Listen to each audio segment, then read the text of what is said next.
Hey, what's up, guys? Welcome back to another episode of Lowriders podcast. This is episode 123. My guest for this episode is Alexander, all the way in South Africa. What's up, Alexander? How you doing? How's it, Edgar? Thanks so much. Yeah, I'm awesome. How are you, man? Yeah, pretty well. Doing well. Just chilling, getting the day started. I'm glad that we were able to do it like this because I've been wanting to do an interview with you because based Okay. on your work, everything you've been doing a lot of excellent Okay. work, and I've been keeping an eye, and I was just trying to figure out like when would be the right time. And I think right now, since especially just being at home, and having this time in the morning, I was like, dude, we need to lock an episode down with you. Yeah, I mean, being 10 a.m. there and 7 p.m. here.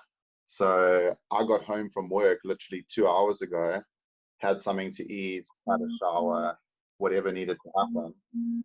And yeah, so I've been able to obviously sit down and be able to give you some of my time and hopefully share a little bit of what I've been going through and obviously what builds are happening on my side. But yeah, Yeah, man. it's been an honor.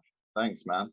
No, that's cool. I also saw that you're also a member from Solo Oh, MCC. yeah, yeah. I got an invite. It was about 2 weeks ago. So look, I don't really know much about the whole car club culture thing, but it definitely helps when you've got someone else to like shoot an idea to, and the guy's like, hey, maybe you should do a little bit of this or whatever. So we've all, I think it's just cool to have someone to like shoot someone something to, whether it's like 10 a.m. at night or 10 p.m. at night or first thing in the morning, and just get someone's opinion on something. So Hmm. from that perspective, it's been quite cool.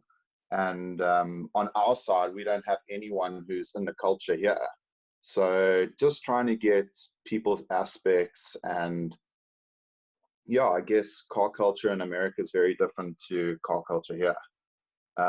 So yeah, it's been cool. It's only been 2 weeks, but I'm seeing the benefits, I guess. Yeah. No, it's awesome. Yeah, I remember a while back when you were doing on Instagram the live stream with Okay. it was Scale Cars 410. Yeah. That was pretty cool. Just being able to like chime in and seeing what you guys were working on. And I feel like more people should do that. More people should like get together on video conferencing, work on their builds, like be able to talk, communicate with each other. I think that helps a lot. Uh, yeah, I think when we first did that live build together, it ended up being 3 hours in total. So it Wow. was quite, it was over quite a few hours. But I mean, yourself, you came on, Armando came on, and I was like, Armando's on here. So I was like freaking out. I didn't know what to say. But the main thing was he gave the support, and you know that's what it's about. So he was like, hey, that's looking cool, keep it up, guys, or whatever. And yeah, I mean, those are people that we look up to and we idolize as builders. So yeah, that was really encouraging. Yeah. And of course the whole community is just like really supportive. No, So yeah, it's been it cool. is. It's Mm. I see it's evolving too. Like I feel like everybody who's kind of been together within the last year or two has been connecting more, but seeing the evolution, especially with like all the 3D stuff that's coming out. That's David great. coming out with his photo etch stuff. Like there's just a Yeah. lot of aftermarket product coming out, but at the same time, a lot of people are being creative, coming out with And stuff, busting out. and Mm. they're showing you how to do it too. They'll tell you like, oh, this Yeah, is what I used, and that was definitely. kind of like a forbidden thing back then, you know. Yeah. So it's pretty rad that people are actually doing that, and this helps And just everybody. sharing the knowledge. Hmm. Yeah. Mm. And like the build session that you had going, it went 3 hours. So imagine like if you were living close to your friends that build model cars, and you guys would get Yeah. together, that session would turn into 6 hours, probably even a day, like longer, just sitting down, working. And if you hit a Yeah. wall, your friend, oh, this is what you can do, try this, and then you're on to the next step. So that, Definitely bouncing ideas off other people. hmm yeah, so Mm. that's pretty cool. One thing I was gonna ask you, like, you're living out in South Africa. How's your access to model cars out there? Well, model cars is not really an issue. Um, we've got quite a few car builders this side. Guys like to build classic cars, etc., etc. So finding like old Yahan kits or NPC kits or collectors for that matter, we don't have problems. I mean, in Australia and stuff like that, the American kits are really expensive, whereas here our prices are pretty relative. They're a little bit more expensive than your guys, but we have a good market and they're accessible and they're pretty well priced. Yeah. It's just for us, it's the accessories. It's anything that's really manufactured in the States, or add-on bits or whatever the case may be, or anything coming from the UK or anything that can get expensive. So hmm importing stuff can get expensive, but for the most part, kits are available, you know, which has been cool. It's nice to see Monte Carlos, to see Impalas, to see kits like that, and you're like, oh, and they're accessible. They're cheaper than buying a Tamir kit, and yeah, we can get them. That's dope. So it's Yeah, been cool. yeah. Because like I was thinking, like, because I mean, just from seeing what you're posting up, you're doing the Monte Carlo, even the Impalas, and I'm like, man, that's so dope. I mean, I don't know how far. I mean, I'm pretty sure it reaches everywhere, but I know Of that course, there's going to be some areas where they're going to have model cars, but they might not have the cars that people make lowriders out of. definitely like limitations. And I think with the lowrider culture, I don't want to speak badly about it, but I think the limitations in the builder's mind, and we look at certain vehicles and we go, that doesn't fit the profile, or that would like, why would someone lower that, or why would someone put it on wires, or Yeah. it has to have white walls, or whatever the case may be is. And like sometimes not having all those tools at hand, like the aftermarket pieces and things, it makes you think outside the box. So you're going, okay, I've got 5 different sets of wheels. I've got 10 different kits. Let me see what works with what, and maybe come up with something that works. So, you know, it's been a learning curve, Yeah. but it's cool. Yeah. I'm loving it. Nah, that's awesome. On one of your images on Instagram you had posted a while back was you had shown a '64 Impala at a Yeah. at a show. Was that like one of the first shows where you were presenting a lowrider at? Yeah, so that was our IPMS, which is International Plastic Model Society. So that's one of the groups that we have here. Um, in Durban, which is an area of South Africa that I'm from. Um, so it's a group of plastic modelers. Some of us build cars, some build aircraft, some build a little bit of everything. And once a year, we have like a model of the year. All right. So I showed, that was my Impala I showed there. And these oaks had never seen anything like that. They were like, flipping out. They were like, damn, how did you do that paint? And how did you do this? And how did you do that? So it was, I didn't know I would get the response that I did, but Mhm. it was so cool because some people were so interested, and then some people were like, oh, that's like so 80s, or like, oh, what do you, why are you bringing that here? But it was Yeah. really cool. It was nice to have that mixed response, and hmm it just gave me that push to like go further and try harder and try and change people's perspective on something they know nothing about. So I Yeah. wrote a little story about the car, and I'll actually send it to you. But it's basically what the kit that I built was, how I built it, and Oh, then just cool. like a made up story, kind of Uh-huh. like a background story as to how the car was made and whatever. So it kind of like, you see the model, but then there's more to it than that. And there's always more to it.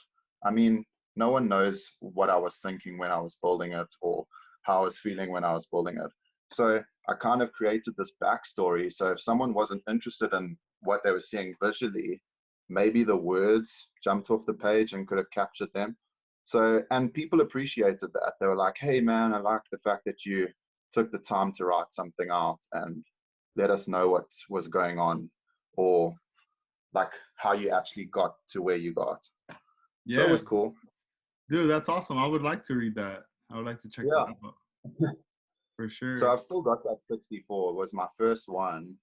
And yeah, I think I just went crazy then, because I saw your guys, how you guys just bust out, and I was like, oh, I got to I got to try something, you know.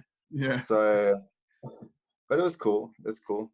Nah, yeah, I love it's such a trip. Like before we we linked up right now to do the podcast, I was on Instagram, and I almost feel like every week there's something new. Even every day, like somebody's posting up new photos of their engine, their paint job. And one of the cars that just recently stood out to me, a truck from Gavin out in Japan, Taku, who won the that. I hate that Iceman's thing. contest. Crazy, Boom. right? That thing blew my mind when I saw it. It's just Uh-huh. so clean, and it's inspiring when I see that. Yeah, Yeah, I, fe- really inspiring. I really felt like by seeing that truck the way it's laid out, it almost is very nostalgic to a lot of people, that it took them back to that era when people were just coming out with these cars in the competitions, blowing people away. Like wow, like look at that. And he, man, it's so crazy because he's out in Japan, and I mean, I know like hobbies in Japan are huge and everything, but for him just being way out there and us being over here, it's like he's killing it, you know? And it's just like that's the one of the things that I think it's kind of cool with Instagram is that, it's like you're out in South Africa, we got slowly models out in Australia, and then we got Gavin out in Japan, Jeffrey's out in Netherlands. And everyone doing their thing. Yeah, everyone's doing their thing, but we're still all like connected in this Yeah. community. And that's it. All it's gonna take is at some point we're all gonna like be in the same room one day, Yeah. No, or I agree with you. gonna travel. And once that connection, I mean, the connection's there, but once we see each other in person, it's just like it means a lot, way more, you know. No, But I completely agree. And just talking about how contagious it is, um, I joined a South African car building WhatsApp group, and started posting my lowriders on there. And a guy that literally lives like 20 miles away from me was like, dude, I love what you're doing, and has started building lowriders. And it's like, I think there's probably like 5 or 6 guys in the country that build, but yeah, obviously lockdown and stuff like that's happening, but he's still building, mhm, sending me photos, asking me questions, and it's just so good to have people like that. And whether you're in Japan or Australia, just seeing like people's builds and stuff, it's so inspiring. yeah, And how they got there is just wow. So yeah. yeah, that That's that oh, truck is crazy. no, yeah, it's crazy. Like when I started, doing model cars, it was always lowriders, always, right? But then Yeah. there was a point where one of my friends told me, he's like, "Oh, you're doing lowriders right now? All right, cool." And then he started throwing like other genres of cars, and I was like, "Oh, I've never done those." He's like, "Oh, trust me." He's like, "Later, you're gonna reach a point where not that you're gonna get bored but there's gonna be a time where you're gonna kind of want to like learn some new skills through a different genre of builds. And he's like, watch, you're gonna fall into like, you're gonna get into custom cars, you know, that custom culture of cars.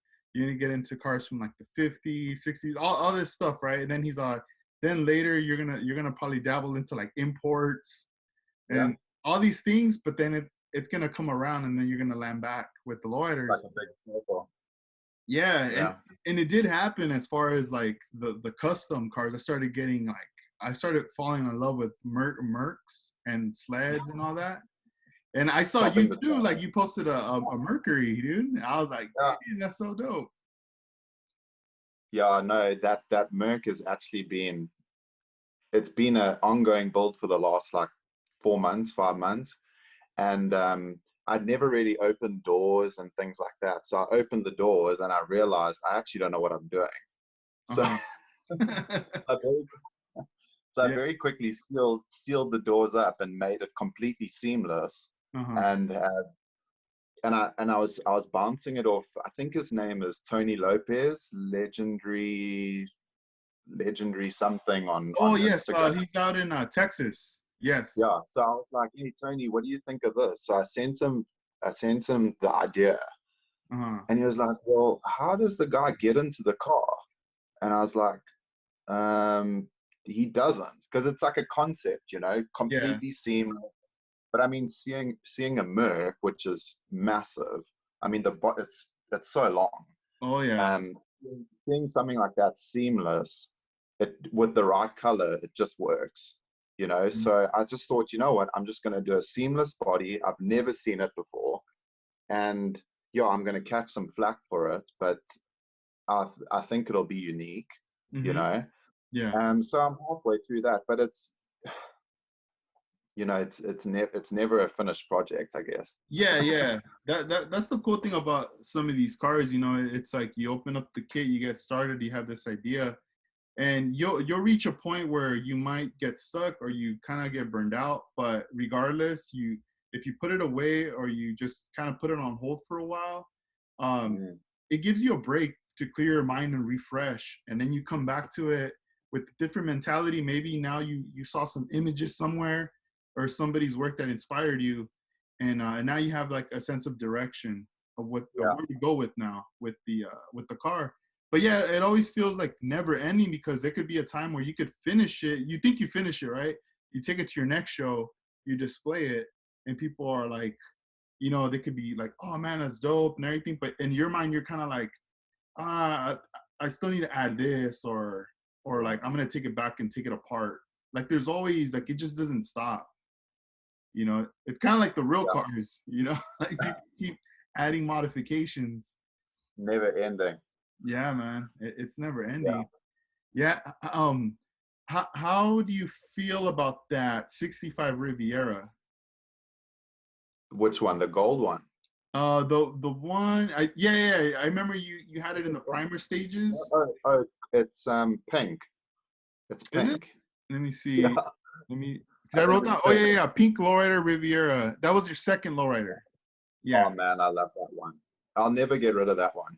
My Yeah. favorite. I look at that car and I just dream of driving that thing because it's Uh-huh. just so cool. You know what I mean? Yeah. Um, it's got chrome in the right places. It's the right color pink. It's so shiny that the light just bounces off it. And the interior is simple. So I just kept the interior really, really plain, flocked the floors, and Mhm. then I think I just did a white interior and just kept it simple, simple, simple. And it's curbside. So I spent my time on the paint and the body. And that's just where I am at the moment. I'm not into full builds yet. I don't think I'm there, um, but I'm working on it. It's a work in progress, you know. Definitely the next thing for me is to focus on interiors. I just want to try and up my interior game and try and get to a level where I can match my interiors with my exteriors, and then they create more of a picture, you know. So yeah, that's where I am currently. Yeah, that's cool. You know, I got to confuse. The gold one is the Monte Carlo. Yes, yeah. Yes. Okay. That's And cool. it was funny. It's funny that you bring up the gold one, because I've kind of nicknamed it Gold Dust, because it was painted with all gold flake. I'd never painted flake before. But a friend of mine gave me some flake and said, "Hey, give this a go." He paints surfboards. So he said, "Paint this, give it a go." So I mixed up some flake and shot it on the body. And literally it's just gold flake cleared. And yeah, I ended up selling that one because a tattoo artist down in where we're from hit me up and said, "Oh man, that would be so cool in my tattoo studio." So he Mm, ended up buying it, which I didn't want to sell it, but yeah. you know what, you got to spread the love and share the love. And it was, I thought, you know what, I could use the money and put it into another Monty, which Mhm. is, and True. and he's going to get enjoyment out of it, you know. Otherwise it's just going to sit on my shelf, Yeah. and I'll look at it once a year, and you know, it must go and spread the love, you know. There's Yeah. yeah, there's no lowriders here. There's none of that culture. So if a guy walks in and sees that and he's like, "Oh my word, what is that about?" At least it's a talking piece, you know. Hmm. So yeah, I thought, you know what, why not? Yeah, that's pretty cool that you know, you went ahead and did that because yeah, there's gonna be definitely some topic, you know, right there seeing that Definitely. at his shop. And there's another model that you posted. It's the Convair. Is it? It's a I think it's a Corvair. Yeah, Corvair, yeah. yeah, dude, that thing is like looking fresh. When I saw that, You like that? I was like, dude, That that's thing's cool. mm-hmm. Nah, it's a And cool. you know, it's just so cute, but when you look at it load and like laying frame, and that thing is just so cool, Yeah. man. But I ended up breaking the roof off. I don't know what happened. Something didn't go right with the roof, so I'm turning it into convertible, and I'm about halfway there.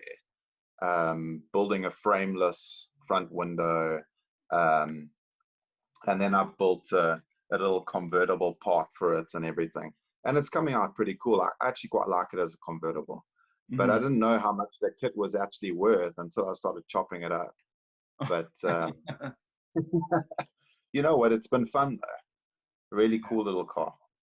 That's awesome. How's Yeah. the hobby stores out there? Is there any, or is it everything just most online based? Okay, so we've got a hobby store that's online, that's specifically vehicles. Um, they do a lot of American kits. They import from the States as well as the UK and directly from Japan. So everything is available here. Completely anything that you can think of, other than other than like real detail parts, like Detail Junkies, um, Jeffrey's wheels, Hank's wheels, or whatever those, that type of stuff isn't available. But other than that, we pretty, yeah, we've got some pretty decent places. We've also got one or two hobby shops that are close, but they're like mom and pops style shops. You Mm, know, not a lot of stock. Mainly Tamiya stuff, which is fine. I use a lot of the Tamiya, um, some of the Tamiya stuff, which is good quality things. yeah. Well, we're limited, but not, yeah, we're not suffocated this side. That's what's good. I feel like you get there's enough stuff to work with, pretty much. Yeah, more than enough. And Yeah. I think the limitation is yourself, you Yeah. know. Mhm. And I hate it that when people are always like, you know, South Africans have this tendency on to say everything is like, oh, well, look at what they're doing overseas, and America is so much better. And no offense, but the limitation is the person itself.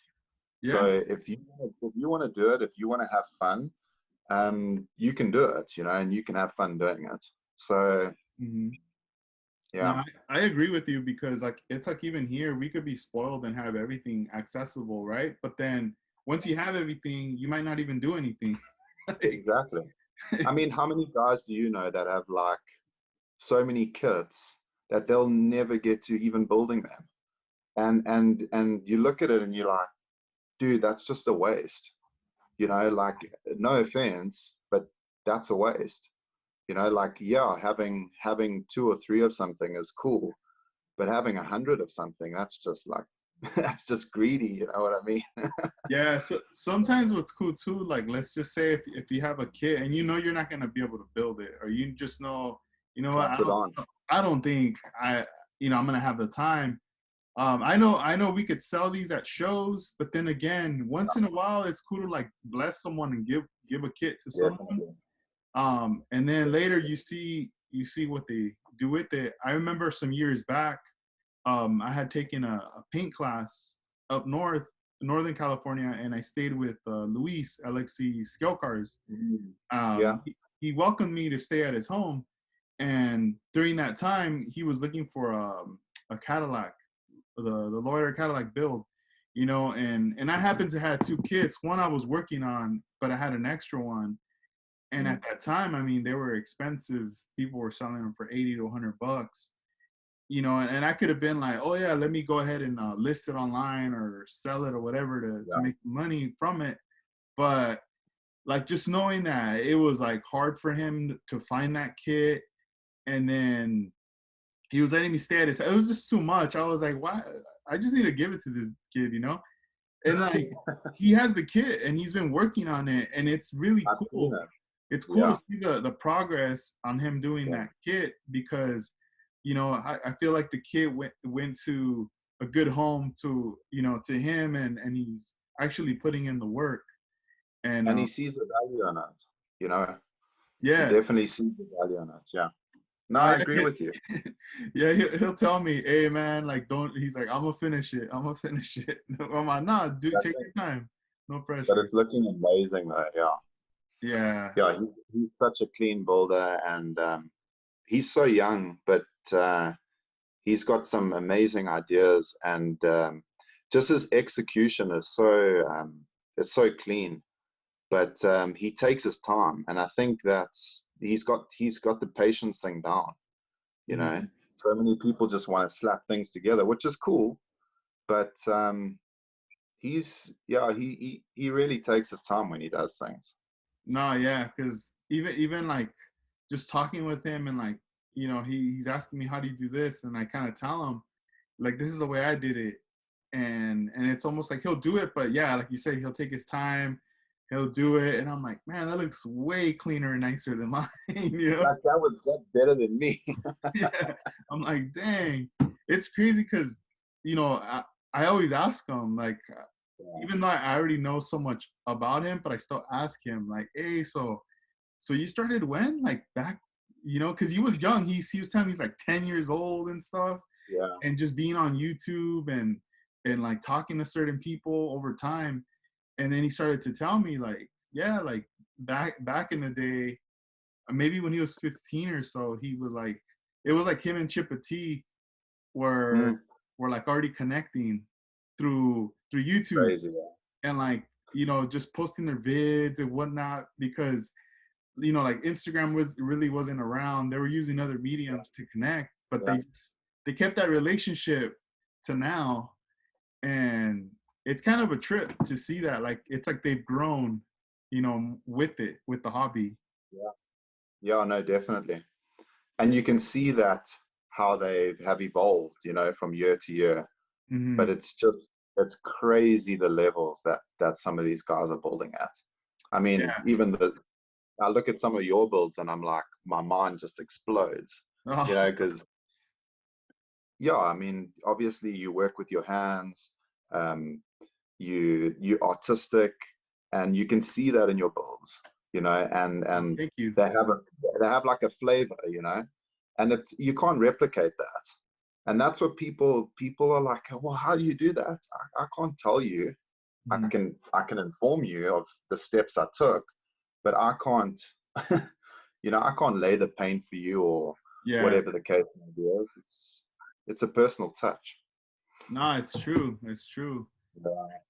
Yeah. On the one of the last shows that we did on Zoom with the guys, you know, Uh, we had Trippity as a guest, and there was a part where he was talking about a bill that he's working on, and he said, I guess it was like a friendly like competition uh, mm, type build, but I like his honesty.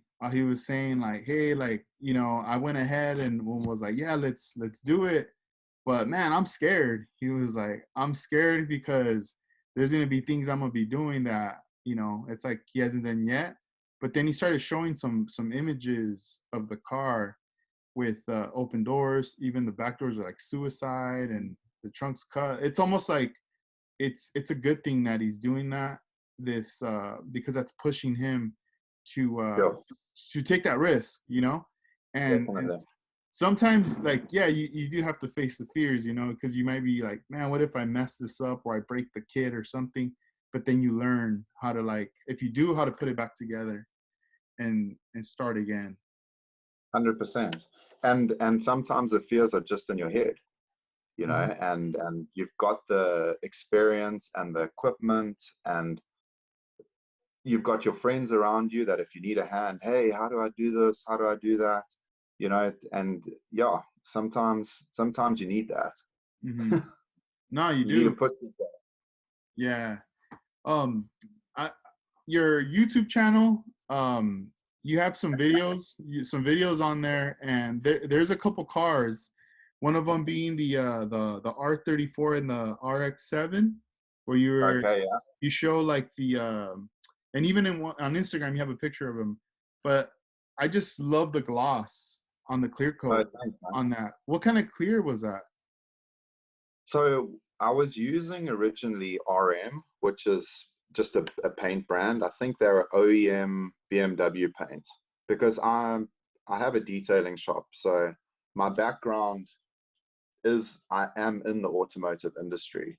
My brother and myself, we have a automotive detailing business, and we're actually contracted to BMW South Africa. So we deal a lot with new and used vehicles, getting them ready for delivery, cleaning them, prepping them, Nice. paint correction, etc., etc. So I I I was able to get some clear coat from my body shops, Hmm. and yeah, it was basically OEM style clear coat that that that I laid down, and seriously orange peeled. But I was learning as I was going, you know. Hmm. Needed to get a better gun, and ended up getting an Awata. Needed to get a better needle, so went to a 0.5, and then Oh. started playing around with ratios, and started to get my paint a little bit better. Mm. And my quests with what I've been doing was, for example, I focused on the paint. So I could lay a decent coat of paint, but I found that the prep work in order to get that paint to have any type of gloss where I was satisfied with it, it was, I needed to go through all these steps of sanding, and then still in at the end I had all these sanding marks. And a lot of guys won't admit to it, but if you look at some models up close, they just full of sanding marks. And to me, that is like, it does my head in. So Mhm. I started to research quite a lot into show paints and how they get the show finishes, and layering 2Ks on top of other 2Ks, doing flow coats. So ultimate, where I ultimately ended up was laying down my first layer of 2K, letting it cure, and then doing a full sand. So I sand it right back, 1,000 grit, 2,000 grit, then 3,000 grit, and I flow coat it. And literally, I don't have to touch it with polish or anything, and it's literally out the gun. Some of the best it looks like candy. So that's how Mhm. I like it. It's very unrealistic, and I know that it works for. I think it works for certain cars. It doesn't work for everything. Mhm. Um, but yeah, that's just how I like it. That's cool. Yeah, I know. For like myself, a while back, when I was using like Tamiya rattle cans to paint the cars, then I was following their paint system by using Tamiya primer, Tamiya paint, and then the Yeah, Tamiya gloss clear. But I mean, it looked cool, but I always felt like it was a really thin, like flat layer that was on there, so it would burn through it right when I would like try to sand or try to get off like the dirt or whatever. So then over the years, once I switched over to like House of Color, I started to layer that, and it was definitely a learning process because even those first coats of clear, I wasn't getting the right mixing ratio wasn't yeah. there. I That's my wasn't favorite thing. I wasn't letting it flash dry on time, or I would put too much clear that it started to drip.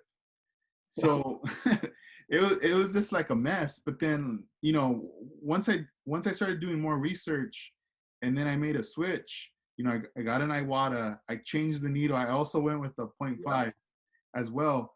And then I really got into like measuring everything, like the ratios, and finally, when I laid like first coat of clear, I really liked the way it looked. Once it was dry though, I would like run my hand over it, but I could still feel these like little bumps. yeah, So it was funny because Armando was like, you need to do a cut, what is called a cut and buff. I'm like, cut and yeah, buff, okay. He's like, yeah, he's like, start with this grit and go from there, sand it, and also like wet sand it pretty much. And yeah, I'm like freaking out, like, what? I'm already scared that I'm gonna burn right through this thing because I've done it in the past. But then I started going really slow, and I just kind of scuffed up like the whole body. And later, I hit it with. He's like, I was like, dude, it's all dull, like it's yeah. not there. He's like, that's what you wanted. He's like, does it feel smooth? He's like, all right, cool. And Really. and then later, he's like, you're gonna have to add more clear. Yeah, And I was like, what if there's a reaction? He's like, no, no, no, just make sure you wash the car clean. Don't yeah, contaminate it with your hands. Like, don't be touching chips, and then potato chips, and then touch the car. He's like, make sure it's like clean. And I'm like, all right, yeah, cool. So then layer the clear, and then finally you start to see it, like that gloss come up. And one thing with me is when I'm like airbrushing the car, right, with the coats, the roof, I always use a roof as a guide to tell me like, all right, I think this is going to be the final stage, because I like to turn the roof yeah. facing me. And if I could see my reflection like a mirror, Then you're there. I'm like, all right, cool. Like I'm getting there. Cause I'll start from the sides, the back, the other side, the front, and then I move to the top. And I pretty much just count how many times I'm doing this until I finally reach that point where I'm like, all right, it's time to finish right there. Yeah, I definitely think clear coating cars is an art, Yeah. and I went very crazy about it, and I have my system where I have a measuring cup. So what happens is after every coat, I've come up with my own formula to reduce it further. So I reduce whatever I have left over by a percentage. So whatever I have left in my airbrush, I'll pull out with the pipette, put it into a measuring cup, and then that whole remainder gets thinned further. So on the first coat, it's 3 coats, um, and then the body's left to cure. And then obviously, once that's done, it's sanded and sanded right back till it's dull. Watching the edges so you don't burn through, eliminating all orange peel, etc., etc. And then I prepare the body and I wash it and I let it air dry. And once it's air dried, I just use a degreaser. I degrease the body. I use a tack cloth, and then I hit it with a very reduced flow coat. And once that flow coat hits it, it literally just goes boom, and it like Right. lightens up. Everything comes to light. Every bit of candy jumps out, and the paint looks like it's falling off the body. Mm. It's so wet. Um, and I've also found that just taking that body and putting it away, it actually needs to vent itself, because the fumes from the 2K will cause a distortion in the paint. So even if the car was in a paint booth, okay, in the 1-to-1 scale, it would be aired. You know, the fumes would be vented by the paint booth, and it would cure itself. So I've kind of taken that aspect of watching how they do it on a 1-to-1 scale and Mm. replicating that on a scale that's applicable, you know, and saying, okay, well, once the body's cured, I mean, once the body's 2K'd, those fumes need to vent. Otherwise, Mm. the finish will distort. And Yeah. that's how I end up getting a pretty decent finish that you don't really need to do much to. Yeah. And it's strong and it lasts forever. Uh-huh. No, yeah, Yeah, that's cool, man. I like that. That you take all those things in consideration, like the I with love it, you. It's man. cool. It's crazy I because absolutely love it. I look at clear coating as like it's almost like in regards to like music, it's like you have a band, right? And you Mm, record the song, and like the song sounds really good, but you need to send it to a mastering, like a company to master the song, so all the volume levels are correct, everything sounds cool, and the presentation is there. And it's the same yeah, with like this, because you can go all out really good on your model car, but then once you reach like that mastering stage of the car, if your clear coat isn't all there, it's gonna really set that car back. You know, definitely. And all those depending. hours of work. Yeah, it all depends, because some cars look great gloss clear, and then some cars look awesome with matte finish too. Yeah, So it just yeah, kind of depends what you're trying to strive for. But if you have a build that you really want to go with a really beautiful gloss coat, but you don't know how to do it, just hold off on it, and do some practice bodies or things before you get to that, because you definitely don't want to ruin it. I agree. You know, And have you done any matte finishes? I've only used matte finishes just with rattle can. I Okay, remember a while back buying like Tamiya, and then there's also the Mr. Hobby has like that top coat that's a matte yeah, finish. I've used those, but not necessarily. Like I've done it on a test body a while back, but it wasn't. I haven't really done it on a model where it's been done, where I'm like, all right, cool, yeah, this is my final product. I haven't really presented anything like that, but there are cars that I would like to do yeah, with that, because Ivan, he's on Instagram, Little Shop of Models. yeah. He has a pickup, a purple pickup Oh, that that he thing's brought over amazing. to NNL, and that's a matte finish.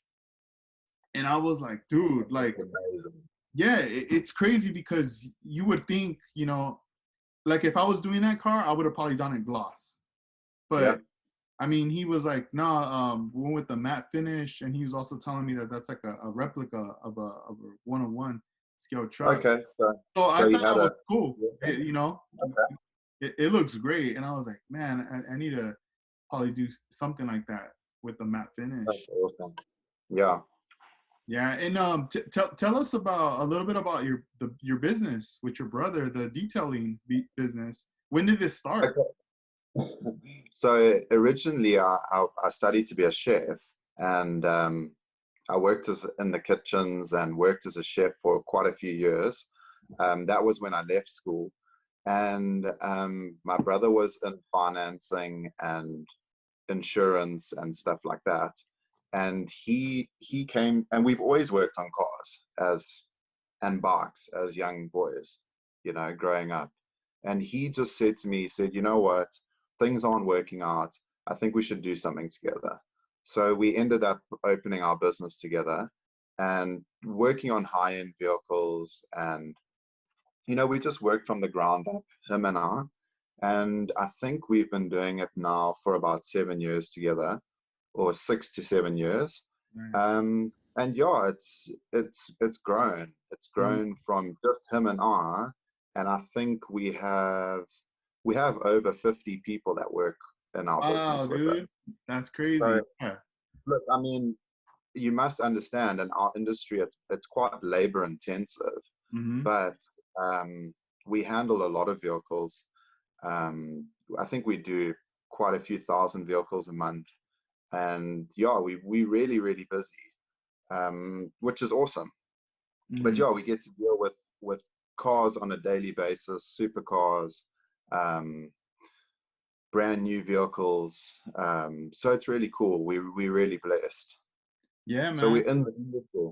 Yeah, I think that that was a cool initiative you guys did because I mean, obviously, you started with just you and him started small, but you were following like your passion, like something you like to do. You're part of the automotive industry, and it's like you guys make the final decisions on things and the choices, you yeah, know, and I bet your own schedules too. In the beginning, where it's a little bit more flexible because you're still building. yeah, And the cool thing is that you guys stuck to it. Not only are you doing something that you like to do, but you're also doing it with a relative, someone that you trust. yeah. So My best friend. Yeah, yeah, and then the cool thing is within the years, who would have known that you guys were going to be able to be able to employ and create yeah. jobs for other people, you know? That's always a No, it's cool been thing. awesome. Yeah, I always like that about businesses is you start something from an idea, and then later you end up having giving like opportunities to people to have a job and to be part of your team pretty much. Definitely. Look, I mean, a lot of the ideas that we have are my brother's because he's good like that. He's the idea guy, Hmm. and like we just humble people, Hmm. love we blue collar people, love to work, um, so that's just we've always worked together and we get along well. Hmm. Um, yeah, I mean, you work with your father. Sometimes you have your ups and your downs. Yeah. It's the same. Yeah. Sometimes you don't want to see each other, and then other times you're like, oh, celebrating together. No, So yeah. yeah, It's it's definitely had crazy. its ups and downs. No, it's true. Yeah, because even like working with my dad, like me and him have a really like a strong relationship, and Yeah, like my mom too. Like she would come in and like work there, and then I had like cousins, and at some point my brother and sister were working there too.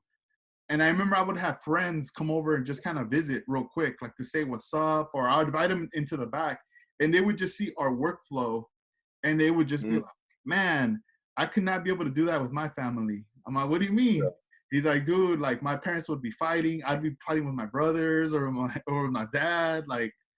And I don't know. I was just like telling I don't know what it is. I don't know if it's like a discipline or just something, but it's like I guess it's probably because my dad gives me an opportunity to make decisions for the company too. So there's like mm, this like balance. Like I do feel that I'm part of that. I mean, I've always felt like I was part of the team, but just him to be like, okay, you want to do that? Cool. Like let's take initiative and like having all these responsibilities that yeah, I'm just like, all right, cool. I gotta handle this, and then I learn from it. Eventually, I do want to take that risk and start something on my own, just based on the stuff that I've been learning, but at the same time seeing, yeah, you know, different people hearing the stories, even like starting, you guys starting your own business, stuff like that. It motivates me. That I'm like, all right, I'm really not too sure what I'm gonna be doing in the future, but it's kind of cool, like that risk, the unknown. That all right, now things are starting to kind of come together in what direction Definitely. I want to go Yeah, towards. it's exciting. Yeah. Yeah. And right now, how's everything been with work and stuff due to like this whole coronavirus thing going down? Like, I mean, out here, I still see automotive shops. I mean, I'm gonna be going to a shop in a couple of days to get new tires for my car. But how's it been for you guys out there? Well, basically, in South Africa, we've gone through one of the most high-level shutdowns or lockdowns that the whole world has gone through.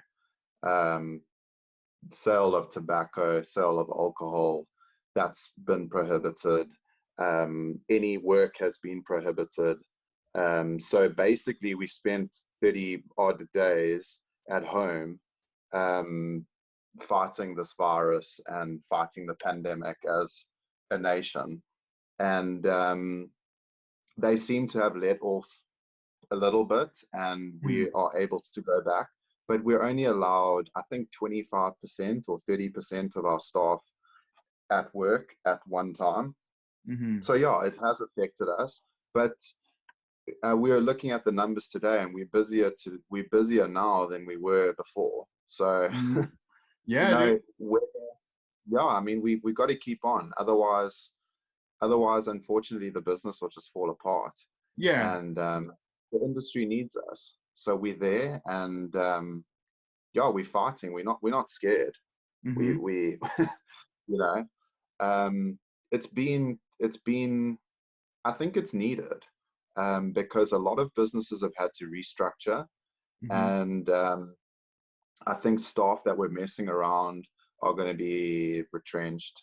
I think people that were redundant in businesses will find themselves without jobs. I don't believe in unemployment, but I do believe that if you're getting paid to do something and you're not doing it, I don't believe that that's fair. Yeah. So yeah, I think as bad as it has been, it's had there are some silver linings. Mhm. Um, And yeah, in the last 3 weeks, I think we've been back at work. Will be next week, will be 3 weeks. We've just had the most awesome time. My brother and I have just been able to get back to the original grassroots of our business, working on cars together, working on projects together, um, just eating lunch together, doing things that we haven't been doing for the last year, you know, Yeah. because things have just been crazy. Uh-huh. So we're really enjoying it, and we restructuring completely, Mhm. and for the good of hopefully the next level of our business, Yeah. and for all of our staff, because we'd rather save some than lose them all, you True. know Yeah. and yeah, we've just got to try and think that way.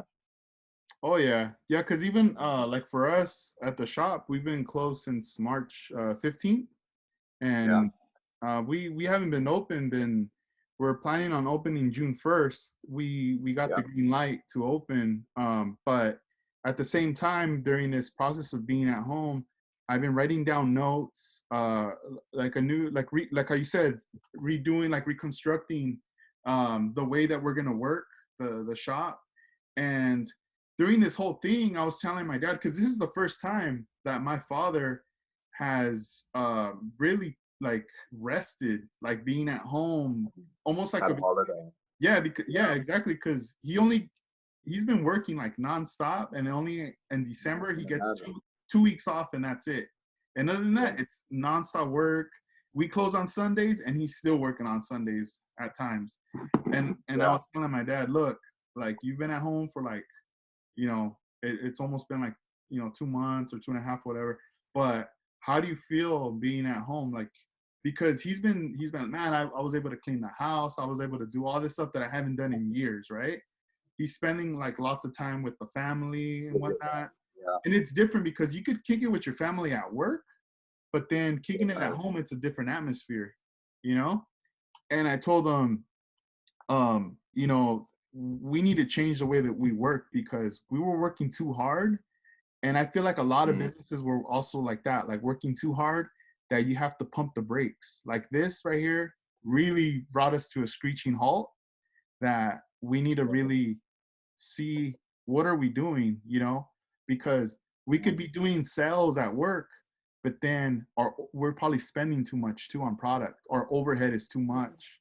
We need yeah. to we need to cut back on stuff. We need to switch. Or having a big shop front isn't needed, Oh or yeah, whatever. that's what we Yeah. kind of we concluded. Like next year our Mm, lease ends. We had a 10-year lease. It's done. We're gonna leave. We're not gonna stay in that shopping center. We're done. We're gonna probably go to like a smaller, like 1,000 square foot unit, yeah. and Just keep probably, it simple.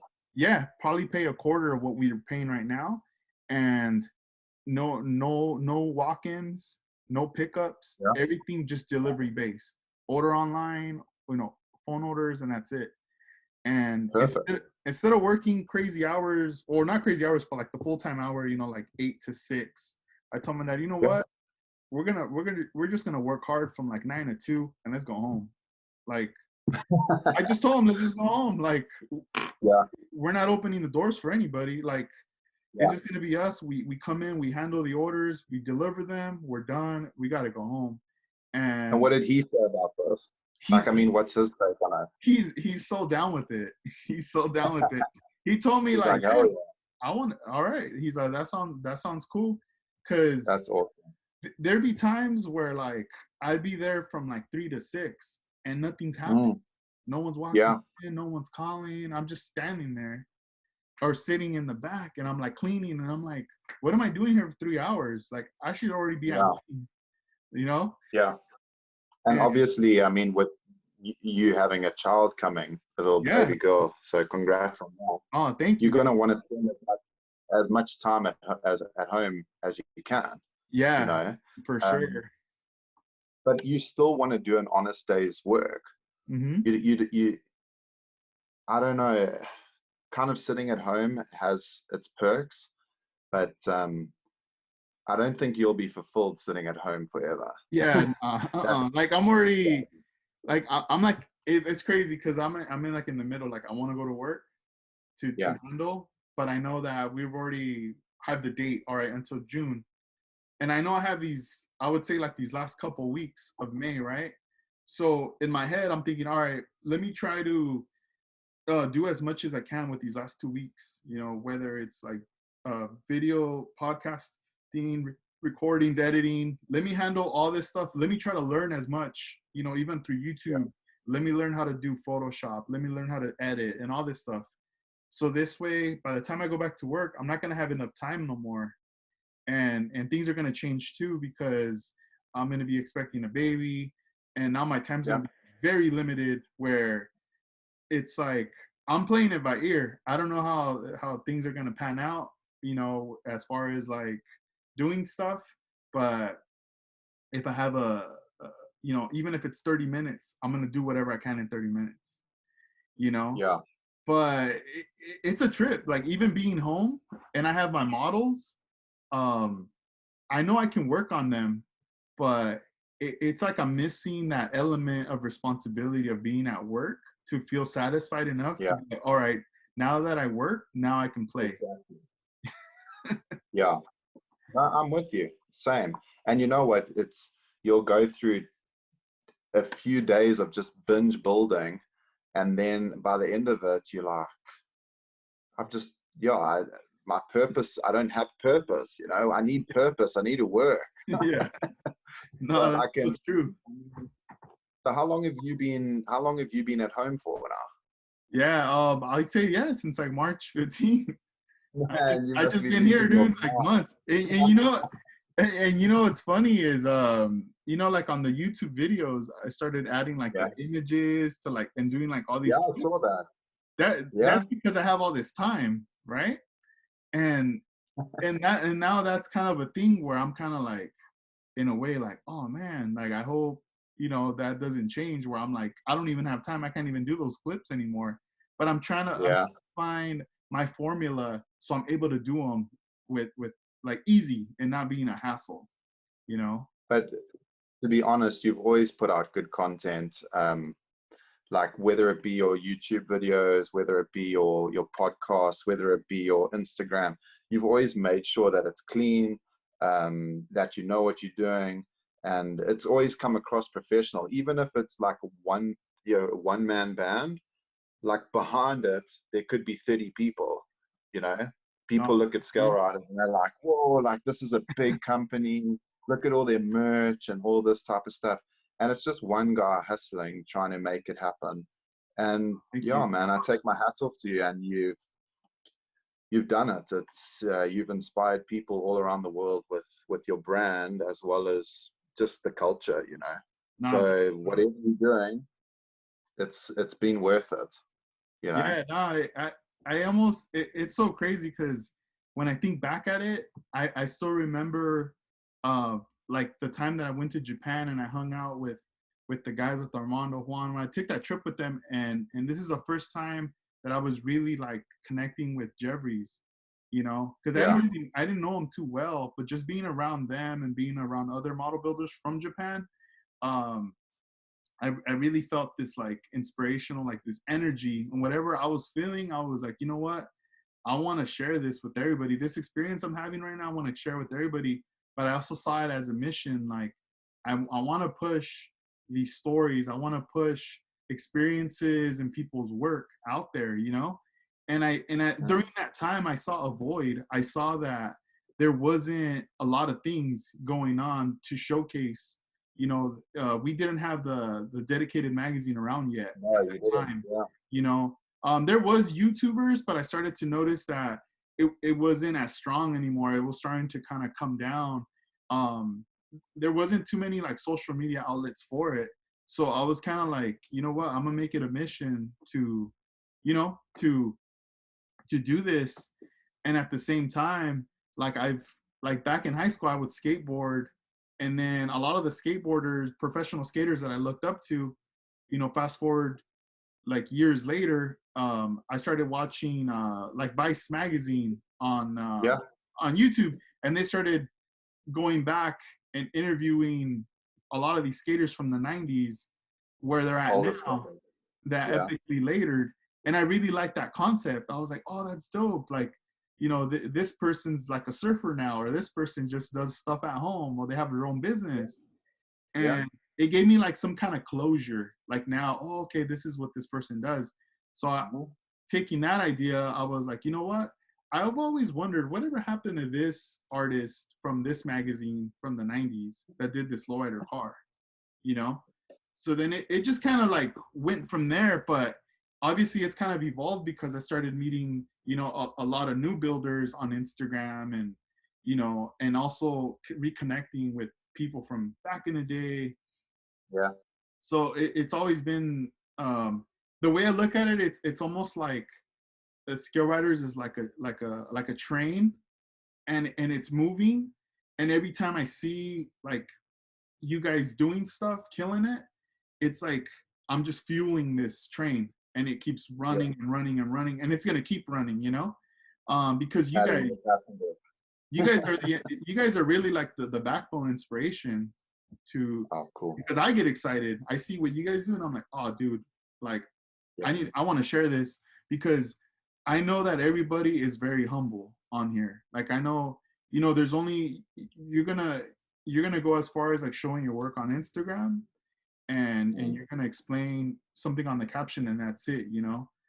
In my mind, I'm like, man, let me help share this to like as many people as I can. Let me speak for you and pass on that message, you know. definitely. And Yeah. yeah, and you know, we'll see what else. There's all these ideas I want to do. It's just I know One thing at eventually, a time. yeah, one Yeah. thing at a time, you No, know. no, I agree. And you know what? There's nothing wrong with that. There's nothing wrong with watching something grow organically, or, you know, putting something out there and it not working. You know, like not everything you put out there is going to have a positive spin back. Mhm. So yeah, I completely agree with you. And just one thing at a time, and yeah, it's awesome. But the community is huge, eh? Mhm. Oh yeah, There's man. so many guys. Well, It's it's get insane. Yeah, it's getting big. And what one question I wanted to ask you, that it's so funny. We've been getting so caught up in this conversation, which is cool. Oh, don't worry. That there's a question I probably should ask you from the beginning, but I'm glad What's that up? we got it. We're here at this point. I wanted to know, how did you get involved with model cars? Your history with model car building. Where did this all start? So my grandfather built model trains, and my fondest memories of anything miniature was his model railroad. Um, I don't remember anything really about what was happening on the model railroad itself. I just know that he had a model railroad. And yeah, I mean, I was always fascinated with trains and miniature this and miniature that. And about 2 years ago, my brother and I used to go to we used to go and have lunch at a mall that had a hobby shop, and we would walk in and out of the hobby shop, and I just picked up a scale bike, a Yamaha bike, and I was like, I'm going to try and build this.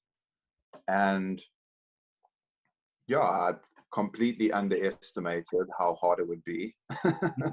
But, and I had no tools, I had no nothing. I used nail clippers to clip things off the sprue. But you know what? I learned, and that was the first time that I glued two pieces of plastic together. And once that happened, I knew that this was the hobby for me. You know, like I run as exercise, and yeah, it's a hobby, but this is my hobby for life. And as soon as those two pieces of plastic welded together, I just knew, Yeah. like, I don't know if I'm going to build bikes for the rest of my life, but I'm definitely going to be building something plastic orientated.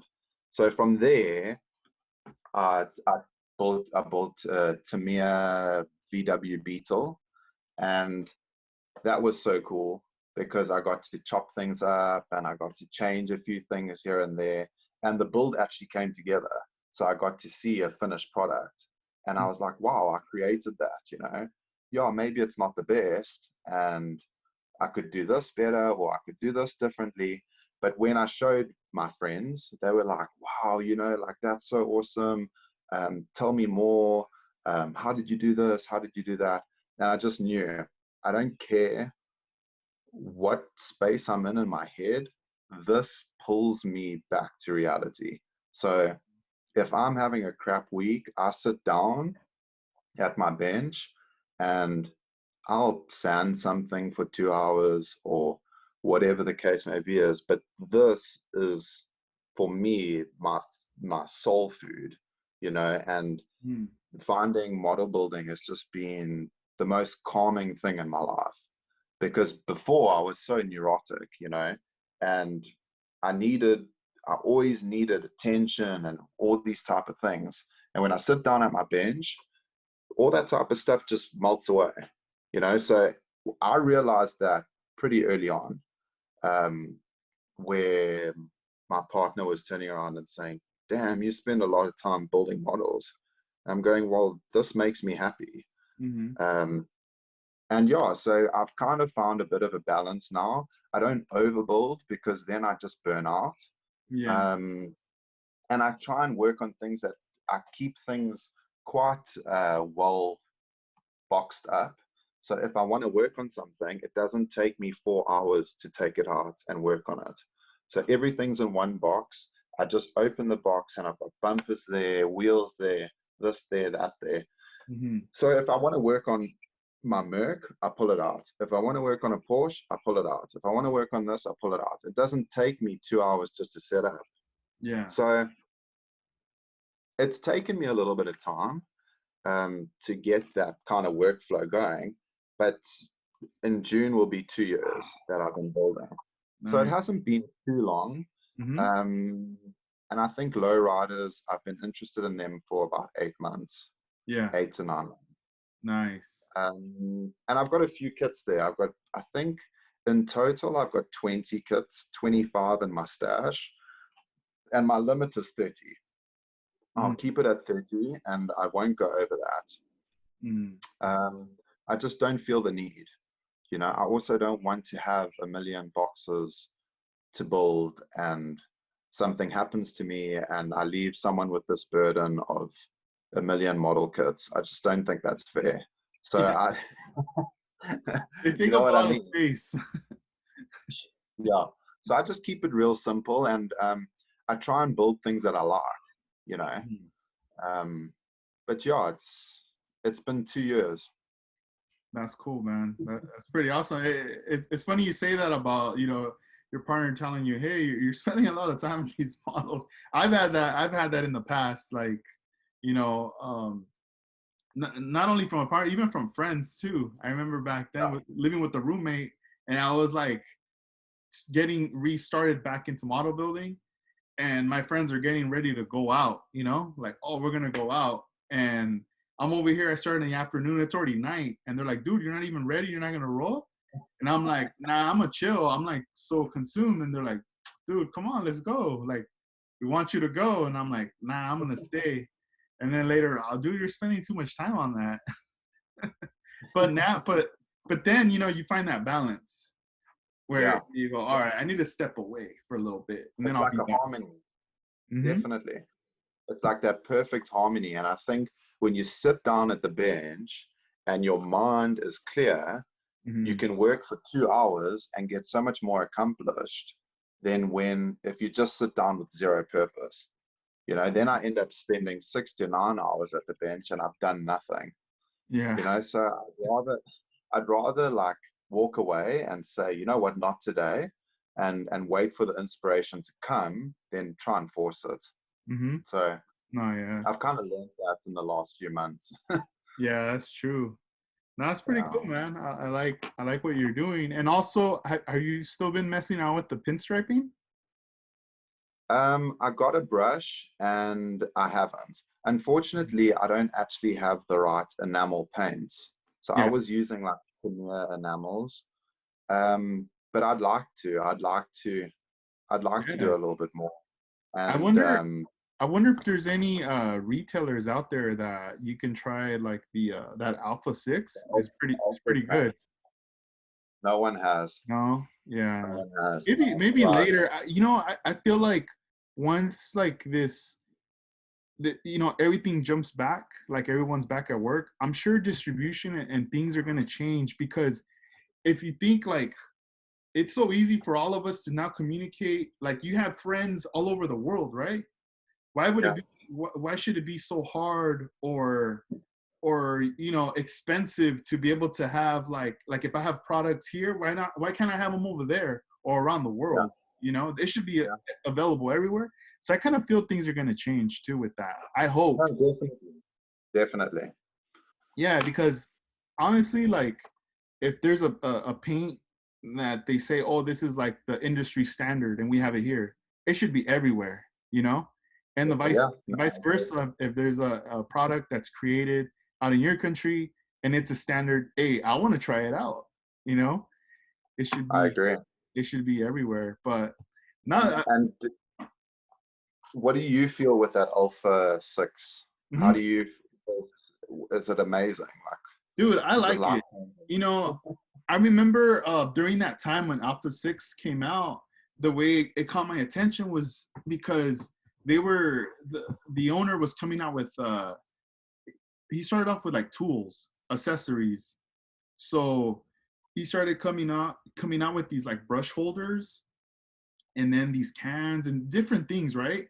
So over time, you could just see how that company was growing. People were supporting their products.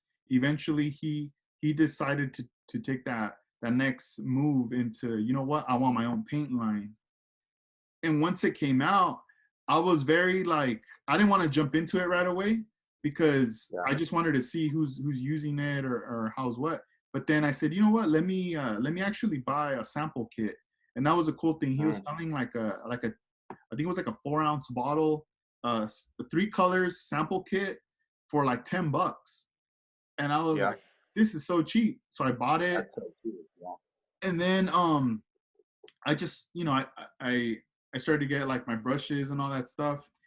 And I still remember trying to palette one shot and having issues, like couldn't get it wrong. I was always getting it wrong. And I had a friend who was a pinstriper out here in Oxnard, and he would tell me, "Oh man, like first you're gonna have to learn how to palette. Once you get that down, now you have to learn how to like do like straight lines and all this stuff. But before you do all that, you have to learn how to palette." And Yeah. man, it was a hassle. It was a hassle because you have to reduce the paint. And I would ask all these questions to these guys that were pinstripers, and every person had a different answer. Of course. So I was like, Mhm. man, I got to figure it out on my own then. So when I finally got Alpha 6, the paint, it was so easy, man. Like it's like you drop your paint on your piece of like paper or whatever, and then I just like the paint. I mean the paint, the brush. I just barely dipped it and the mineral spirits that I was using, and then I would just swipe back and forth, and I would got like a clean palette. I was like, dude, this is like Oh, really? easy. And then I started Wow. doing lines, and my lines wouldn't break, my lines wouldn't bubble up. I was like, yo, this is like cool. And another thing that I really liked is that it does the smell isn't as Yeah. strong compared Like to one toxic. shot. Yeah, dude. I Mm, mean, I'm sure it has its chemicals, but you can't really smell it. It doesn't smell as yeah. bad. Like, Yeah. but if you can try it, if in the future, I highly recommend it. If there's a way that it's Definitely. accessible, dude, try it out. At least get a bottle or a few bottles of different Yeah. colors and try it out. It's really awesome, I think. No, definitely. I've seen it and I'm like, wow, I want to give that stuff a shot Hmm. because I know it's a good product, you know. Yeah. And I was seeing you working on your lines and stuff like that, and I was like, wow, that stuff's looking clean, you Oh, know. thanks. Yeah, it's fun, man. Like it definitely the way I looked at it, I looked at Alpha 6 is like this would be a great paint line, especially for a beginner, someone who wants Okay. to dive into it because I'm still a beginner in that, like I still need to do maybe like 1,000 straight lines until I could start learning other types of lines and then finally like, stepping up to the plate to do it. But I feel like the Alpha 6 is definitely a good place to start with, you know, Cool, man. getting that all squared away. And I think it's awesome they sell little like startup kits and stuff like that for beginners because sometimes you don't know what to get, you know, do Yeah, I and you don't want to purchase a big bottle and it doesn't work out. oh yeah, dude, just getting those little like 2 ounce, 4 ounce bottles go a long way. They Mm. go a long way when you're just trying to learn. They'll last you. But I know for like professionals, they're gonna blow through that quick. Oh yeah. They're gonna go Daily. through it really fast. Is there like a model kit that you're in the future, like a dream kit you want to get your hands on to build? I would like to build a Cadillac, but we'll see what happens. I don't really feel like paying enormous prices for something. Mm-hmm. Um, but I want to build something low and long, and the Cadillac seemed to be the one. Yeah. So we'll see. Mm-hmm. Yeah, I don't really know a year or a style, but I've seen some that I'm like really, I think they'll be cool. Um, but yeah, I think a Cadillac is in the future. Nice. That's what's up, man. Is there any shout outs you want to do before you wrap this episode up?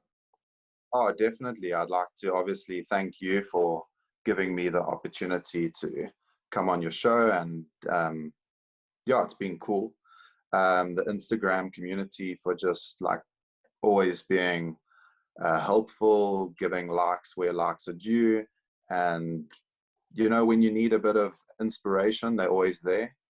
Um, yeah, and just all other builders out there, I just hope that if you lacking any inspiration, there's magazines, there's all sorts of content out there that you can get your mind into. And you know what, if you're not feeling it, just walk away from your bench. Don't smash things up because no one likes that. But yeah, it's just, yeah, thanks again, man. It's just really, it's cool because you put me on to Lowriders, and being on your podcast has just been, it's been a good experience. So I really, really thank you for that. Yeah, man, my pleasure. You're welcome. That's awesome, man. I thank you as well for taking the time and for us to be able to do this. I'm so happy that, you know, even through Zoom, you know, this is obviously another medium that I'm really digging. I'm really liking because I feel like there's, you know, the connection is there more. Um, you know, I still love, you know, like doing like the phone call thing, but I feel like now it's just a lot better through Definitely. through the Zoom, you know, and we'll see what mediums in the future happen, what else comes about with it. But I thought it was cool. And definitely, I'd like to do another live build, maybe in the next week or two. So what I'll do is I'll give you a shout, and Hmm. I'd love for you to pop in and just say hi or whatever. Yeah. And maybe we'll share it on your page or whatever the case may be is. But you know what? Anyone's welcome, all support, and yeah, No, definitely. I feel like even when I in the future I plan on doing another one of those like freestyle like build, you know, things where like everyone gets together. I'm not yeah, so sure though what time that will be for you, but it that's would fine. be, I'll wake yeah, up. it'd be something more aimed like maybe like a weekend thing for now. Cool. But I'll keep you posted. You know, I'll shoot you that invite once, you know, once we're planning to get together. One of the reasons we're kind of, you know, keeping it with the name with the freestyle in there is because we don't really know when it's gonna be. You know, kind of Definitely. like like a random pop up. Like, you know what? There's time. Hey, let's send out invites to people. Let's see what happens, Let's and go get from it done. there. Yeah, yeah. So, but I'll keep you posted. I'll let Ah, you know. cool, man. I'll be there. Awesome. Definitely. Sweet. All right, Well, Edgar. it was good talking to you. Absolutely. Enjoy your evening and have a good day tomorrow and the rest of the week. But we'll stay in touch. Thanks, you too, man. Thanks for your time, eh? Yeah. Thank you. All right, man. Later. Cheers. Peace. Peace. Later.